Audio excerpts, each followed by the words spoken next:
Hi everyone! My name is Sarah and I'd like to welcome you to the very first event of What's Cooking Innisfil. This beautiful kitchen I'm standing in is the Hordinsky Community Kitchen at the Rizzardo Health and Wellness Center. It's also the inspiration for today's recipe, French onion soup. This kitchen was made possible thanks to a generous donation from Boris Hordinsky of Hordinsky Farms right here in Innisfil. Hordinsky Farms has been growing onions for over 40 years and has become one of Canada's premier onion suppliers. So today, we'll be using these Horodynsky onions as we make our French onion soup and learn a little more about Hordinsky Farms and the versatile, nutritious vegetable they grow. If you have any questions or just want to say hi, please feel free to use the chat box and I'll be sure to answer.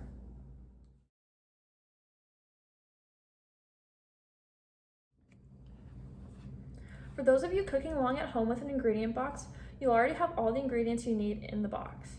You'll find 3 pounds of onions, half a cup of butter, 1 teaspoon of sugar, 2 boxes of beef broth, 2 bay leaves, 1 tablespoon of Worcestershire sauce, 3 tablespoons of white wine vinegar, 1 baguette, and some Gruyere cheese. The ingredients provided will make enough for 4 to 6 portions of soup. Traditionally, this recipe would use 3/4 of a cup of dry white wine. However, we're going to substitute the white wine vinegar mixed with beef broth for this one.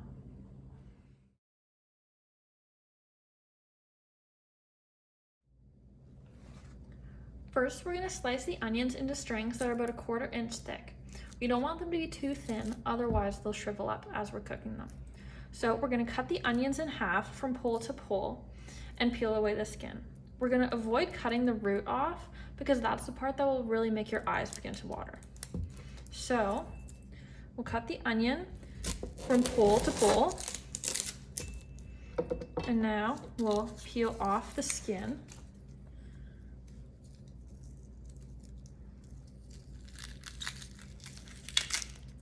Like that.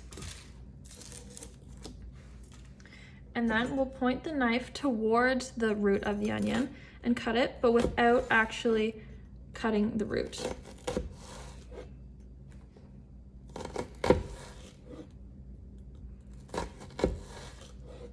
Now we'll cut the root off and get rid of it. And then we'll separate the strands of onions and add them into our onion bowl. Then we'll repeat with the rest of the 3 pounds of onions.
For any chefs out there who are still practicing their knife skills, a great way to keep practicing while keeping your fingers safe is to use a fork.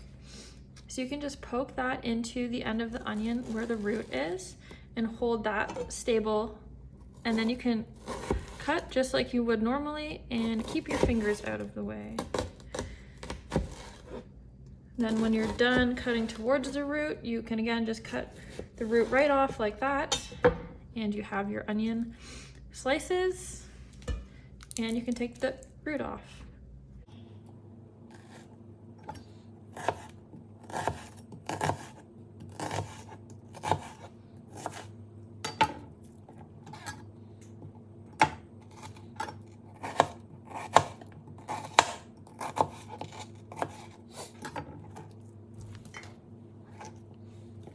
And now, here we have all of our onions chopped. So the next step is to start melting the butter. For this stage, you'll want to use a large pot.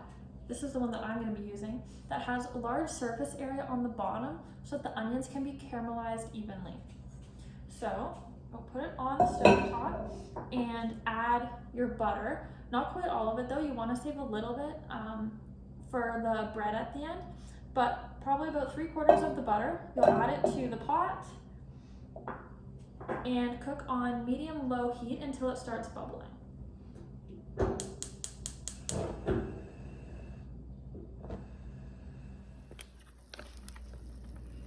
After the butter begins to start foaming up a little bit, we're going to add the onions to the pot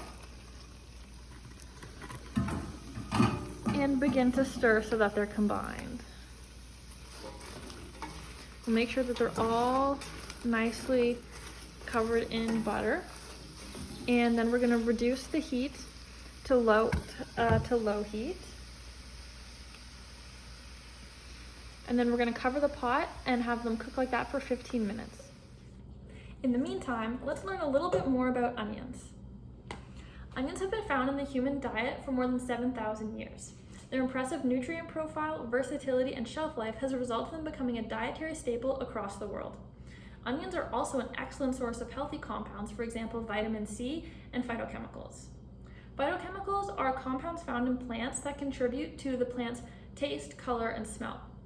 While phytochemicals aren't known to be essential to human health like vitamin C is, they do impose pretty impressive health benefits through their antioxidant and anti-inflammatory properties.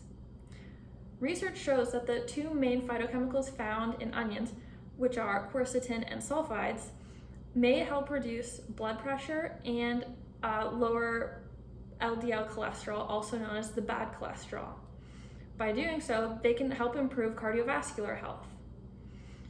Because of the abundance of onions in the human diet, onions are known to be one of the main sources of phytochemicals for humans. Here you can see the onions are beginning to soften and change color a bit. So now I'm going to add the one teaspoon of sugar and mix that in nicely. The addition of the sugar will help the caramelization process. So now we just need to continue cooking the onions on low heat until they become golden brown, which will take about 30 to 45 more minutes. While the onions continue to caramelize, we can take this opportunity to learn more about Hordinsky Farms. As I mentioned earlier, Hordinsky Farms is one of Canada's premier onion suppliers, and the operation is located here in Innisfil. Today, over 90,000 metric tons of grade A onions are grown, packed, and shipped every year to supply wholesalers and the chain supermarkets.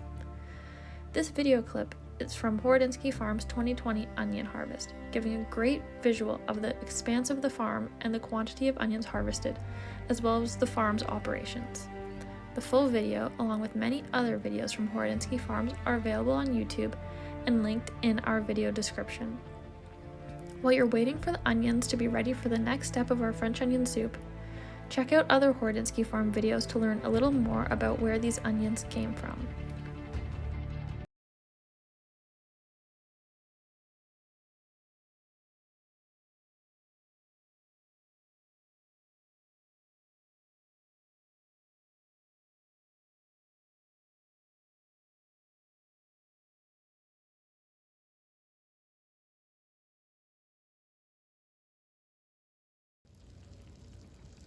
Now that the onions are a nice golden brown color, we'll add the white wine vinegar and a bit of the beef broth, about 3/4 of a cup of it, to the pot and stir.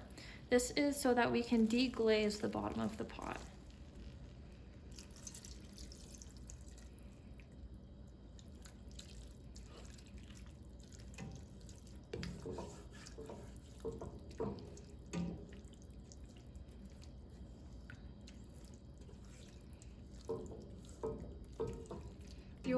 You'll want to stir gently to lift off anything that is caramelized onto the bottom of the pot.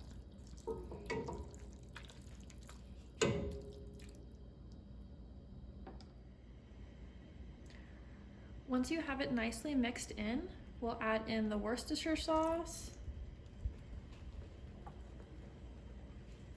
and the beef broth.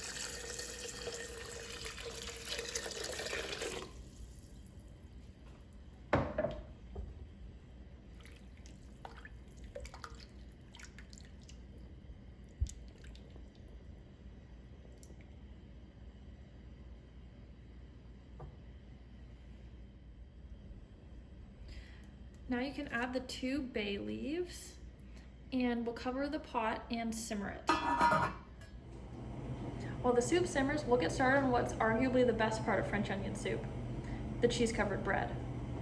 If you have oven-safe bowls, you may opt to toast the bread and melt the cheese in the soup in the oven together. Today, I'm going to be doing them separately. So first, I'm going to slice the baguette into about 1/2 inch thick slices like this. Then I'm going to spread a thin layer of butter over top of them and put them in the oven at 375 for about 5 minutes. After 5 minutes, I'll take them out, sprinkle some Gruyere cheese on top, and put them back in the oven at 450 for a few more minutes, just until the cheese starts to bubble and brown. This happens pretty quickly, so it's a good idea to keep an eye on them.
Now that the bread is done toasting and the soup is done simmering, it's time to taste your masterpiece.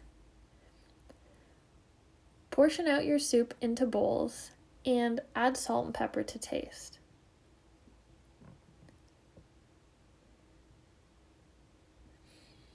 Add your toasted breads to the bowl and let them soak into the broth. If you'd like, you can add additional cheese and have it melt into the soup. Stir it all together, and I hope it tastes great.